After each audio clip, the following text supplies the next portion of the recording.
aduna sigumba soiba aranba mayam ama leiramba yai aduna masi leiramoi haningai su leite aduna sigumba soiba leibasida aina hek nuaijada tv da ujaba birendu mu kari da yaurungi ne madu congress da yaurumi gaina haiba respect leitaba taba da yam nuaitaba su yawe ado koina haijaning badi honorable ex minister Sriyan Birendu congress da yaurum su yaning dina tokthoga BJP da yaurgani chief minister oirise congress ki chief minister oiba natte habase sima su khangnasi aduna magi su mana tawkhiba 2013 da tweet tawkhiba agi malongi si pali si proof leiba ngakani ko aduna siguma mayam ama lei aduna si mayam si oraga hauji akoina haijaning si kaino haikanda akhoi gi yeknaba je kanano khangnasi akhoi masena akhoi gi yeknaba natte I masen gi marakta yeknaba leiroi dawuni aduga homin kamin narakpa yelomi gi marakta yeknaba leiroi dawuni aduna sigi leiriba posi karino haiba kanda mitop sing asina natraga yeknaba sing asina akhoi gi oiriba mi sing asida hu kamjilaga akhoi masen gi marakta phunanaba chainanaba misunderstanding create tongnaba honabagi thousand thorang mayam ama yawi aduna masida su praja sing pangthabiganu amadi leiriba luchingba khudima sengna I haijarabada luching ba haibase puksen sengba machange luching bana puksen hek sengdraba magi leibak to natraga magi jaga magi mafam do kedong no sokot po oiroi aphabu su laoi aduna puksen sengna thabak tawba mi kanano haiba khoi masa khangba changi aina khwaidagi penjada base hanin hanjin haijare masi waro biganu kori su haibase sai ka kana hai khoina sembani ga haibado ai dinga je BJP haraga su laksa dabani ko BJP bau pandabani kanna aduna akhoina semba haiba leite Manipur da ngasi thengnariba awabase honorable MP Oja Bimol masana ba accept tawraga illegal immigrant demographic imbalance ne gaina parliament da lawrabane ba aduna siguma port se accept tawraga again hariba khogi nungba ACG MLA na Facebook post thagalai bese khogi Jaliangrong United Front na khoi kangpopi gi manung chanbe area sing da popi thaba sing sigi mathak da khogi drive ama kak chathakiba adugi mathak da action lokhot khraba matung da hariba Facebook post thagalak po oiduni hariba chathakiba operation adu da so khoina popi tharamba sing fagat pa matam da mioi kharadi khogi manipuri loan se khangdaba mi or yauramba thengna ki adu itaraga dim khoi so outsider oigidori bani du itari makhoi se kamaina mu changai bon habi question am khak so lei adu hoji oza belena so habi kiba hariba masing hengale outsiders sing se lei hai taraga di makhoi ki government facilities sing phangam taraga di masi kamaina facilities sing de phangami bon habi question am khak so lai bani tam das first time thamsage han mokta da nungshiraba masigi thorom sibu yengbere ba manipur gi praja koi kodi mak poi kai kon utchari aise mayam na BJP oina dum uram su yai ai ngasi lakse basidi as a young political and activism oina lakse bani aina hojik thamjaga dori basi hojiki akhoi anchor na hangbi ba haitare wang du da mi sing se kamaina la ambano outsider ai the outsider haina haide from the very day May 3rd again yadum hairak pasi illegal immigrants haitare aina yadaba mong na changsilak pa mi aduga hojiki ai gi maruk na so haibi ba unrecognized village kamaina hairino haibase seda government gi policy magi procedures adum lai government survey tawgadawni ma village ama recognize tawna hona matamda do hilly area sing dana koi gi mogi district council na ayaba pigadabani khotgadabani haiba dagi forest department gi oiba clearance leigadabani khotgadabani haiba government gi magi process ama lai haitare adugi port to tawdabida matam amada leirami si kaino hai kan kang khong chairamba sasal leiramda sarkar haitare sasan suklai leitaba sarkar kaisuna taba kan councillor amana adum recognize piraga village ama oiba yaramba ningthau amana adum piraga yarambi sigumba ain leitaba sasan ama leiramba masigi port si manipur da chahi chompa chanaraga lakpana maram oiraga ngasidi mitopna hena changsilakpa aduga unrecognized village masing se yamna hengalakpa unrecognized village masing hengalakpa haibase mitop yamang paineba hariba mitop sing du kamaina pusilakpano pangpuda pusilamba am chanabi ama leiramba haitare aduna siguma punamakse Manipur da mikap thokta yadre Manipur si loiba tare ko haidana honorable chief minister hanigi XCM sir honorable sir Birena adugumba aina ningsingjabada August 2022 gi budget session da oiramgani ama thamkibase kwai hanana unrecognized village se detect over hore maram cha dana khun masingji unnatural growth of unrecognized village ma ama leirakpadagi ekhoina hojik nauna matam du numit tumakta da haibane aina ningsingjabada August ki tang mari gumba oiba mali numit 2022 gi budget session da honorable chief minister matam dugi sir Sriyan Birena haibasi assembly da Manipur sik sasal leiramdre pangtau do tawraga leirame ching kok thuame adagi khun macha macha pangthok to tholame aduna hairiba sing ase thingna bagi damangta ai cabinet decision ama lauraga athu matamda kamaina matau karamna hairiba unrecognized village masing hengalai bano amadi leirami ba mafam sing asida unrecognized village da leiba villager haitare ne haitare khunja sing do makoi da government gi benefit si piroi da bani ga bagi cabinet decision lawbagi ama October 2024 da mo honorable chief minister miyam da phongdok khibane sumai tawdana koigi May 3rd 2023 gi irang hauraktriŋei da ge hongna haitare honorable chief minister Sri N Birendi adugumba Manipur da karigumba khara mahausa ga manadaba mawong mari namai ta daba lengak sasan hanagi singduna haitare sengna hairakanda adugumba soiba mayam du leibadu praja da khangan ba horokhibani amadi matam dugi sarkar na tamna thabak kaya ama paikhat ki haitare adudagi matang lakpana maram oiraga ngasi Manipur da illegal immigrant haiba bohai je koi hairi ibane ngang ba ai samak so haitare we never know kanam tan khangamde illegal immigrant haije kari no jinu no one concerned about it kanam tan ju concern to biramde mara bai bi amantana ju no mata hairu de civil society organization amantana ju koi na chahi kuntra helak pasi baw ba class 10 12 bel ora baw kanam tan illegal gi oi ba movement am ta ju ugi de illegal gi oi ba wai amata ju haiba ta gi de illegal immigrant se kana no haiba adagi unrecognized village ki wari je leiram de ba si punamak akhoi gi dimag ta haitare akhoi gi kok sida Selaliba, a coigi wakal on the lali, Sikano, a coid the meat pangali Sikano, Haikanda. Mayamna, Hena, Chabiriba, Masagi Pampa, Tadoga, Manipur, and the Vaya de Nangasisu Lauriba, Honorable Minister Sri Envid and ex Minister Mahana, a cois a meat pangalambanev. See, Posine, we could accept over Tengman Lavra, Haibadugi, Port and Evangasi, a coigi was a honorable MLA, a coigi, Numbai Sigi, I Sar dipu ene kauzai sar gangmei se man directly bese as an indigenous person as an indigenous representative ama oina indigenous ama oina yellow me ama oina I am responsible with statement amane man pidis kai no hai kana makeup thokpugi matam oire habado sengna dum haina se surbala ngasi gi tv discussion se hai tare indigenous hai kan da mo uri se kai no maitai oin loi ure that's not what indigenous people mean in Manipur. Yes. Indigenous people haibadi akhoi puari da leminaraklaba akhoi ga leminaraklaba chingmi tami punamak maitai pangan punamak tune indigenous haris maitai pangan gi indigenous ya kanana yana ne cabinet decision lauraga Manipur gazette yauri se sisu kanana no honorable chief minister N Pirina ILP chanan bagi gazette da yawbuni ko maitai pangan je recognition pi bagi wahi ama yawbuni adu yamna important oibani aduna sigumba posak se somna lakpana maram oiraga ngasi di kaino hai kanda Manipur da illegal immigrant ki leiriba problem mayam sina maram orga ngasi Manipur da leiriba tangu leitala ba phibam se lakpani madu thengna ba honaruba misak ekhoi gi khwaidagi maru oiba lamjing maira oireba amadi khwaidagi matik charba adugumba leader ado ngasi di mayam changdana victimize to bi ba haitare sengna haira kanda masine ekhoi na nungai jeta ba haitare aduna hojik di politics ki wakan thadok piro ado madongi phangi wakan ju thadok piro Manipur se loiga tore haiba se ngasi sar difuna hairakliba amari tongan ma Manipur gi leiriba ka koi gi intellectual person singna amari TV discussion forum kya da tongan ba expert singna phongdok pada ekoi uzai ta jai adubu hairiba singa se 2023 gi May gi mamang da kanam tana pan khidabani no TV da jo hai ge TV gi channel am tana ju illegal immigrant gi matang da discussion silamoi 23 May gi mamang da aduna sigi port di honorable chief minister Sri N Biren ex minister di akhoi gi 2013 da tweet am tawkhibane mana congress ta leiringi da haitare kambu omna hairakani madi congress ta yorom edu tormi pam da bini toidu driver selona lauri banu pa do hujiki ex minister Sri N Biren congress yoring da lauri ni malum da 2013 da mana haibase kamaina matau param na kangpokpi kano da Imphal West ta leiba kangla tombi gi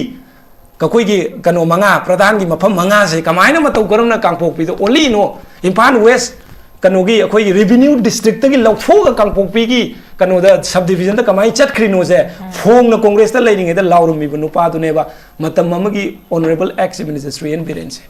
hai riba lauru banu pa se matam du di kaino hai kanda cabinet decision hai ba se di sorbala mi tara leiba matam da taruk ne yara di loire chief minister ne yara di loire ba amarom da hai tare moi taruk ne yara di loire aduna MLA amagi na ta minister amagi wat chat tabani na maram oiraga decision lawraga toga 2017 da chief minister oiraga Manipur lengak sasan pairaga Manipur gi amot pa soiba ran ma myam do semdok pa horak paneba aduga praja da mikap tholag iba adugumba luching bani ex minister Suresh Biren aduna honorable chief minister Suresh Biren na tawramba thabak mayam se ngasi de tunga northern state singda Mizoram da अखोई identification of illegal immigrants के biometrics होग्रे नागालैंड मोई अदुगुम any Kuki tribe द पीरर benefit government के हाइग्रे सी मयाम से कइनो who have started all this initiatives in the history of Indian history had targadi honorable ex minister Suresh Biren is the only leader in the Indian history who have started to identify the illegal immigrants in the soil of Indian state haibase sumaina thamjage aduna hojik ozat akoi honorable MLA sir nungbagi ozat honorable MLA nanga haira iba punamak se yamna mak thengabani ai di sengna har kanda ai I'm not saying as a BJP maram dai BJP gi associate tawraga lakshaba sunate ai ngasi haijening base kari gi noba hojik Manipur gi civil society organization amatana ngasi Manipur da thui bagi kori shugi matang da wangang dri ji gai gi no issue macha da chat khreba Sidi kai noi kan da main core issue se divert to gi pora ma da labra haibado madu nungnang ba mai ngasi phawe maram maduna leibiri ba khoi de gi hena khang hai bi ra ba civil society gi leaders sing mara pai bi mai bel sing nga ki oi ba wa da chapi ra ganu Manipur hai ba Manipur sida mitom na yumdang mana kaina ba hai ba mitom na khoi se namsil lak pa ya ba gi phim ma do leira bani hai ba se ko bi ganu aduna kana gu powerful group kharagi adugumba khusin thaurang da natraga powerful miyoi kharagi adugumba makhoi gi kanu hai tare makhoi gi lang da thujillaga akhoi gi maru oiba mang da tariba akhoi da ngasi thengnari ba madi tungi miro nai khoi ji da warau ga da bo oiriba illegal immigrant gi issue core issue sing se nathairap to buse masi madi nuai jade aduna TV discussion gi leiriba sinbi riba TV gi leiriba hai tare akhoi media gi concern sing da join request of jening buse discussion sinba kanda hojik ki leiba core issues hai masi da focus to view aduga different communities different opinions lo view akhoi gi wari nate ai ba khoi bu takpi tambi bangam bo ja mayam ma leiri mayam nu ngai ta ba je hanjin yeng ba mi jine mayam pa maktri se aduna hanjin yeng dana ba tongan ba wangang ba ngamse ta ba youth tagi oiba yai nupi gi oiba ya mo oiba sigi mot se mayam lawraga hojik Manipur da leiba core issue sing je sida discuss to view amadi masigi solution kam tauna thengnagani collective movement am changi collectively koi thengna ba changi united oidraga de koi yaroi mayam na khangi ching da di kari tawi mi amana huisen law khong gi ma tam da loina chap mane akhoi maitai gi di ai na huisen khonguni ai maning da ni lerangani nakanda mana khongakani ma do tara chakhini atopa ma da khongni taruk chakhini aduna si gomba koi gi tamda leiriba akhoi masen gi chingdanabagi hongnabi waikhu gi culture si punamak se thadokpagi matam oire aduna Manipur da leibi ba khoi bu lamjing bi ngamba civil society mai bel sing akhoi bu lamjing bi ro Manipur se khare leiraga di Manipur maitra ba hairam bodo kari gumba len ama hairak khibaju yai maitra ba to mut khiba yai maram aduna madugi matam madu yore ha bodo haijening danga sig discussion se dai saru ya jabani haina tamse okay kogi outsider or illegal immigrants ki kogi leiriba issue masigi khangdok ba thidok ba aduga mkhoi ba masagi maram dam report to kina bagi kogi lokhat pa ya ba steps sing se koi housik se yamna thenga bane kogi Manipur gi crisis se ba the illegal immigrants na to an bane ha bagi halini masigi madam so tongan intellectuals sina so hari basi kamai to ra thengna ga dage masigi solution kamai na puraka dage ha bagi tongan ba phungdok padi laikhrabani dubo ikoi da khoige former chief minister na suma ki ex thakala pa post ama khakta khoige chawna singdar ai ba khoi illegal immigrants ki khoige leidiba issue se khoige masi divert to ya ba tongan ba atopa khoige issue singda haba tara khoige nga kyo be shu da divert to ki ba na hariba men oriba issue se masi da khoi focus to bangam da bagi pot ama khak lak pa ya bagi situation to gi matang su phung do ki pa su le ba ne ai matang lak sage khoige hariba khoigi MLA na phungdoi bo afam aduga illegal immigrants singi matang aduga khoigi land encroacher gi matang hariba singse khoigi center union government na tawda boi tara so khoigi state ki leibo authority singshina kitang initiative lora kanda state ki khoigi haidi field visit or ground reality city khoigi state ki leiba mai magi khoigi kendra gi leiba khoigi leaders yuna khangda bani adu tar makhoina field visit na troga ground reality se phasana thambira kanda masigi steps singsa kamai lokhakata gi masidagi akhoi kamai toroga ngakthok kata gi havigi manglom da changsin mina base amna tangai fadabi potni prezamia na su masigi thabak sibak ne hosi pama ga solari base da stress thambiu ai tam jega discussion se am phajana tawbe ya bani am laibak thi gre haitare laibak thi be je kaino hai kanda akhoina ai su nagarik amane ba ai gi nagarik amana toma phai ha bu da chawum thokte adom ju chawba phai ha bi chawbi phai ha bi kaisu kai de ai na ngang ka chin men ge bo khalon thadok piyo sine ba khwai de gi noi tri si supnam session je si supnam session ai je si rule ne si an sem dok piyo pangya da yani hai ba akhoi na ngang bu khak ta ga da ne hai ba gi rule du leite ba si yam phajana pan bi gre forest ek ki matang pi ri ba topic si outsider are claiming hai bane ba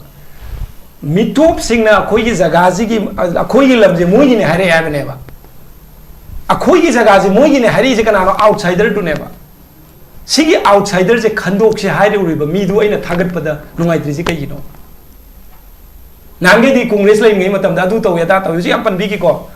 saman khaba yaro je kari je hai ba do akhoi gi xm gi manau nu ba xm adagi ba kano sanin lo na hai ba da kha gi dra hai ba no tro moi om na mani ko palam bra ba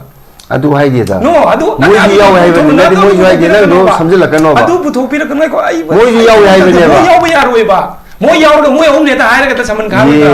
moi ji pula adu pu thori maram du kari gi no hai ba ne da personal ne te moi ji yaw hai ba family pu thong nei ne moi kan hai hai ba ne ti hai ba ni is it a platform to talk about the family background nate family background jana ta la discussion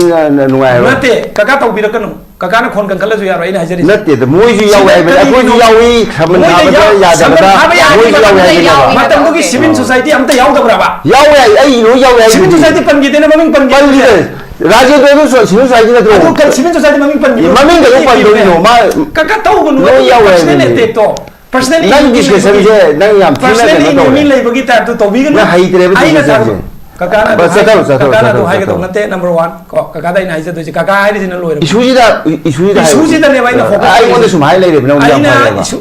ai ming ju pan je gi de ai yo ba point hoi nai point do kaka na ngang ba nai point ai na mo yo to lai dia ba manipur le ba point party she so sing adu pu thoro including nagi ha nagi union ministry we ramba jamu de kaka na ai dro gangmai gi poni on ba ni me le cm pu thori kari gi no ai de housing na mi gi family loi pu thong ngang e mani le mo adu de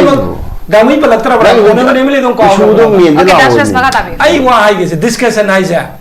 discussion ai ai opinion ne ba ai na phangi ba time do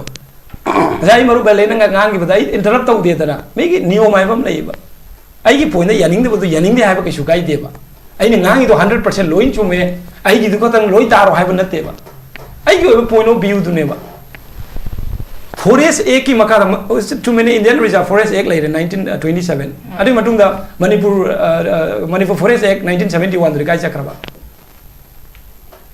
nati Indian constitution ki makha da central list yaw re na bu state ki power state na sugum to na central na kari no to du du adu yaw ri singe contractory oi ba port me ha ma lai ba reserve forest kana gi ming da pang ge central government ming da pan ro state government oi bro reserve forest ha manipur da lai ba state government len ngak ne the property of state government ne ba sai ge maru na thamba andro ge adu ada to manu di manung ge sai gi forest ek ta palli ba manung du yaw ri du ma ge livelihood adagi preserve to thamba forest to mangal lo hai ba na te ki go ba na reserve to ba reserve to forest area da yum saba ya de ba forest ke area da yum saba ya di haram oi ba u ka padi yarang ne ba magi mari leina ba pota religion gi ni khangde religious oi bani khangde the preservation way of format adu the acceptable oi ram gane ba khoina hai ba di I'm not expert I forest ki mistake sunat se de expert sunat te ba hauji khoina nai nari se kai no hai kanda khoi gi manipur se kadai de gi no khangna lakpa maya masai illegal immigrant hai ba se da koi we never mention even a single community never in my life illegal immigrants it includes all the illegal entries hai tare ne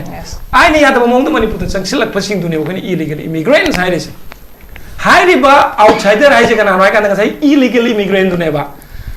kaksing kunau masa Suresh Kumar na kaksing kunau ai gi pa gi khon da yum sa ba da bo ai bo outsider na ancestral land claim tore hai ro oi ba ai na tumagi ai gi mari mata thong da ba nung am chang tumagi khon du mun le yum sa ge hai ro ga that is what claiming outsider ai na claim tore hai ba ne ba atu gi topic ne ngasi ne na se reserve forest kan mari lai na te ba sida outsider na claim tore je moi highway mapan da lai am ba ya highway du da ju ngasai ka kana ka hai tro center gi ne na highway ka highway highway the state highway abam lay national highway abam lay ani zu lay state highway and state kini national highway na national kanu kini center kini si manung da mayam lay adom da chat kum seba asai akoi sai ai marup na highway nuai tabam de lay marup waro bi no seng na dum haije ge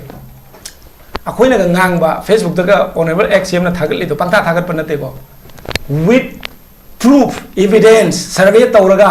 aerial tawraga adagi akoi gi drone pai raga ni ko akoi na ga popi thabam ga oi sa yauri mi ko satpa uzare abani ko pangai hai ban te record ni with record database ne koina haris pamang so yedum thajar ke ornament chim na twitter ga thagat pa je loina proof yawuni every proof ne adu matom da hai ni dai it's not about ma thanda hai ban te da aina ni sa Facebook to pangtha thagat pai ri do pangtha thagat pan te ba khoi lu ri si kai no hai kan ana ba si kai no khangbom change ba ana ba do si na re do honorable xm na hai re hai ban ni da ana ba hai re ba mi do waru bi do kari gino hai bro ba khang hai ba mayam do na ana ba laying bu do laying bi ro ana ba do layong bu di tak pi ro me si ne hai je ningi na layong tak pa mi do waru na gum je ha ba adu waru ra ga di lai na ra ga lai ba mi do di phara roi ba ai doctor na te but ai kok sik pa kanda ai gi brother younger oi be ai gi elder oi be ai na khang ba paracetamol chaw hai ba ne ba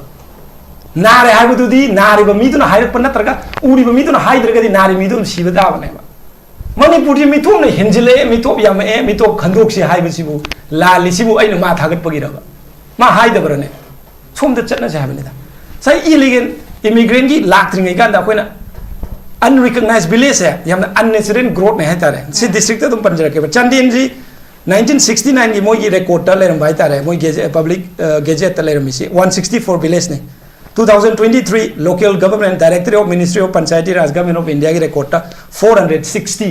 296 angle है अदगी याम ना कोई ना याम unnecessary हरी जैसे दने कांगपो Pida 179 लेरम 1969 but as per the record of 2023 सिको government of india की record नहीं 721 542 hengel in them adagi sida chuchalpur 282 lere mate 842 560 hengel in them survey tawraga government ge database ta leiba port to ne puthuri si hengat paje maram chade yamna unnatural oiba hanaga manadu mong de hengel li masik thidoksi thigatsi aduga village ama recognize tawba kanda pangya da yaram mudu tawlagum si state cabinet ya balon si state cabinet approval pn si hana de dfo amna piramba adagi aina ngasa haije bodo pradhan amna ga piramba khun gining thom na piramba gum singje yararoi ngasa maru na ha ming ga main tholi no ming du piram du ne mi mana mari leina halaga hai tare religion ki maram dani khangde magi ritual maram dani khangde maram ma hairaga adugi potu yararoi constitution ki makha da leiri ba act amadi policy me am se implement tawraga Hoi state ki cabinet ke approval lauro matungda koi masi tahunji hai base honorable chief minister na 2022 da chief minister oiring de assembly da august ki tang mari da phongdoi aduga mo october ki tang 2024 da matam nu ke health minister oi biramba koi ojaranjan hai tare honorable minister ex minister hujina honorable mla na mana hai ki base koi ki mngres ki scheme mo phangalaroi government ki benefit mo phangalaroi unrecognized village da leiba अखोई की villager Singh दो मखोई the government की benefit पीर रोय है cabinet ना decision लौ रे आई ngasa cabinet हाय रे दो लोइना represent तौ रोबनी आई ngasa असेंबली हाय रे दो it represent all the state of Manipur ने बट लुचिंग इबा मी दो गाड़ी थौरी बमी ड्राइवर दुनी दा इना हाइजरी माना तौरमनी माना थौबनी हायबने पो सिदा मागी मिंचत नत्रगा मागी अदुगम प्रायोरिटी की वरी दु नते इना हाइजनिंग से दर ngasa मरुक ना हाइबा कंस्ट्रक्टिव सजेशन सिदा मुक लाक्सरगे मसी आई पंजनिंग दबने तो ngasi de pal lage kaka warobi no ai hana haija hoge yamna pandaba yada ba haitare maro manipur ngasi soire iba tawre iba ngasai marum na haiba mla si magi responsibility lei adu lei loina chumi isa gi yum dagi hogadabani haise ai isa na hogadabani semdok pase ai isa na ai semdo ba ai gi mung semdo ba ai gi khun semdo ra kanda ai gi state semdo ra kadong ai semdok tringi da ai isa na ai illegal immigrant support tawring da ai na kai dong da illegal immigrant ni me ko wanga oi aduna ai sa sam dok pa changi aduna sigi matang se ai na ho ten tak na mini ani da yam thuna kai gum tang thamjage koi 1949 da manipur ji india da merge tawre nam loi khange 1956 da koi gi leiri ba koi gi magi kanu je koi census hai tare 1961 gi 1956 gi census da 1951 gi census an yaw je any naga any kuki yaw me adagi any lusai do 19 kano dadi 1961 dadi lawthok re tare any naga do yaudre adagi sigi kano ji leire sum नी नागा यावगिद्रे मागी sub tribe सिंग द फजन recognition पीरग तौग्रे अदुई मतुंगदा 1995 very long time hai tare matam du honorable chief minister biram ex minister koi honorable ex minister hai jab tare koi dagi di amna ozani koi ipu gum bani hai tare November 3 1995 the union minister of welfare Sri Sitaram Kesri the man letter me e honorable chief minister matam du Rishan Kishing congress ki ni ko congress palen waro bi gano aseng batu hai jab ni payam gi mit na kong una ba mana e ba si thi si da hai si kai no ba any cookie tribes sigi post Stay happy the Yara Union government happy una hire any cookie tribes. Sigi process hum lak padagi 2003 the Mahanagi chief minister mayam hena khangaramba 15 years pairamba hena khangnaba honorable chief minister okramibo min oiring matam the any cookie tribes yawgi bane any cookie tribes yawbusina ma kedoroke haiba matam da cookie palen warubi gano aina hajab cookie habati koi cookie in pi my constitution ma thoe bako Cookie NP constitution the apex traditional government of the Cookie tribes harga sida ma koine annexure ma thoe annexure sida koi moi any Cookie tribe to gi makha da ma koina sub tribe ma tribal ma ha pe sida koine imana pok dai ta da ba haitare brown gai ba baun nai ba dalong gai ba sigumba tribal ma yausil lakpa dugi kano contra da tri ma lai adu matung da ma koina mu i ba The number of cookie cognate tribes may change in accordance with findings based on empirical research and claims if any kind. Any cookie tribe to Yaurobani anytime we did have like Payare. Sigumbe Karigino. Sinara, Maramoira, Botter Masing Hangin Englisa. Sinara, Maramisha Sadana, unrecognized village Mamma Hengalisa. Sinara, Ganta Davida, illegal immigrant Mamma Botter listed Chalisa. Sigumbogi Poshak Mayama say. Soy ki batarga di soy gre haina praja da hayobuna phagadra aibado I khanjai maramdi Manipur ki praja se yamna mak intellectual nai masing yamba qualified oibana masing yamba ai marup kumba koi gi creator younger generation gi adugumba brightest future me amama leiba miyon sing yamba state ama oibanina sigumba aranba database leiramba chithi thadokiba thadoksin bas roin internet ta phangaba ngaktani open domain hai tare aduna sigi posidi choi gi badudi choi gra hayobuna phagadra na khalli ai wakhanda aina haijari se ai community ma da haijaba nate kamaina matau karam ne ni ko gi tribe yaram bano kamaina lokthok ki bano amu kamaina hapsin gi bano kari gi damuk ta recommend tau gi bano 2003 da okram ibo bi honorable ex minister na sigi porting se I think he should be answerable to the people of Manipur sineba in hygienic is aduna sigumba soiba aranba mayam ama leiramba yai aduna masi leiramoi haningai su leite aduna sigumba soiba leibasida aina hek nungaijata tv da ujaba birendu mu kari da yarum gi ne ma congress da yarum mi gaina haiba respect leitaba taba da yam nungaitaba ju yawe ado koina hygienic badi honorable ex minister Sri Birendu congress da yarum ga ju yaning dina tokthoga BJP the Yorgani, Chief Minister Oirise, Congress Chief Minister Oibanate, Simasu Kanasi, Aduna Magisu, Mana Tokiba, 2013, the tweet Tokiba, the Malongi, Sipalisi, proof like Anthony Aduna, Sigo Mamma Layaduna, Simamsi Orega, Hoxia Queen Hygienic is Sikan Haikanda. A koi yekna was a canano, Kanasi, a koi masena, koi yaknabanate, E Masengi Marakta Yaknaba Layro the Uni, Aduka Homin Kamin Rakpa, Yellow Migi Marakta Yetnaba Layro the Uni, Aduna Sigi Lady Posicarino Habakanda, Mitop Singasina. Natraga yeknaba sing asina akhoi gi oiriba mi sing asida hu kamjilaga akhoi masen gi marakta phuna naba chainana naba misunderstanding create tongna hona bagi thousand thorang mayam ama yawi aduna masida su praja sing pangthabiganu amadi leiriba luching ba khudima sengna I haijarabada luching ba haibase puksien sengba machange luching mana puksien hek sengdraba magi leibak to natraga magi jaga magi mafam do kedong no sokot po oiroi aphabu sulaoi aduna puksien sengna thabak tawba mi kanano haiba khoi masak khangba changi aina khwaidagi penjada base hanin hanjin haijare masi worobi gano kori su haiba se sai ka kana hai khoina sembani ga haiba do ai dinga je BJP haraga su laksa dabani ko BJP bau pandabani kanna aduna akhoina semba haiba leite Manipur da ngasi thengnari ba awaba se Honorable MP Oja Bimol Masana ba accept tawraga illegal immigrant demographic imbalance ne gaina parliament da law rabaneba aduna siguma port se accept tawraga aina bu soira su mana bu soira ga su akhoi punna honna minraga Manipur se kandaba yade mitop khandok taba yade ko Manipur gi yelongmi kandaba yade haiba wakhalon da laksi Chief Minister Sri Biren aina panjabadi magi thongna mangna tawkhiba Manipur gi tamakta lepliba miyam gi damakta lepiba yelongmi gi damakta lepkhiba resign to one with forward the point mangagi kano resignation letter the point manga pira ka Manipur integrity kan ga dawni illegal immigrant khandok ka continue to ga dawni border kha ga dawni FMR script to ga dawni hai bana chingba mayam ama ira aga yamna bold statement pi bang ngami ba adu ma lu chingba do madu khatang ai khoina khang ba se darkar oi ha ba dane thamjani ngi se ko aduna kaka bu de akhoina ngang ba je da allergic oiram gani seng na hara kanda ko adune kakana mai matam je mana oina decide tor bra ai khang de so la sorry channa matam pi ba ge ngang je bani adu anyway an hai ba du ya de hara ga di mai tei gi de mong thangsi ga se lai te am hara kan yam luri ji ko aduna sigum ba khoi mai tei gi oi ba niyom ji ga Indian constitution gi marak ta ju contradictory mayam ma lai bani aduna thidura ga di adu ge ma de ga soi ba thorak kani khoi law gi professor amana ju hai ba khoi no dum ujai constitution khang da bana maram orga khoi Manipur ji wa bani ga hai se aduna constitution hai ba di khoi lai ta tamap su na tre do khoi syllabus ta yaw su na tre do syllabus su hapi rak na tre do aduna adu gumba asoi ba aran ba di loi ba nai roi adu bo asoi ba aran ba do lai kre hai raga mado aina soi ki bane ne accept ta wangam ba ma changi honorable chief minister na no ma hai gi ba ma lai bani akoi gi hai di soi gi ba lan gi ba punam kanu kok thok na raga hai tare akoi gi state ki interest society ki interest honor ga punna chamina se haibase amena appeal to khrobani aduna aina honorable chief minister bu yam thagat pagi wari nate